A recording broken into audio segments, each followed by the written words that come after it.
সাতক্ষীরায় ব্যাপক উৎসাহ উদ্দীপনার মধ্য দিয়ে ক্রিকেট প্রতিযোগিতা 2024 অনুষ্ঠিত হয়েছে।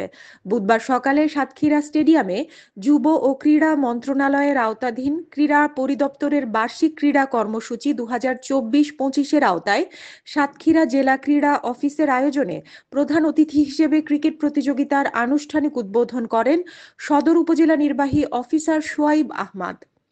জেলা ক্রীড়া কর্মকর্তা মোহাম্মদ মাহবুবুর রহমানের সভাপতিত্বে এ সময় উপস্থিত ছিলেন সাতক্ষীরা জেলা ক্রীড়া সংস্থার সাবেক যুগ্ম সাধারণ সম্পাদক মীর তাজুল ইসলাম রিপন, সাতক্ষীরা জেলা ক্রীড়া সংস্থার সাবেক নির্বাহী সদস্য ও সুন্দরবন ক্রিকেট একাডেমির পরিচালক মোহাম্মদ আলতাফ হোসেন, বিসিবির কোচ মোফাজ্জিনুল ইসলাম তপু।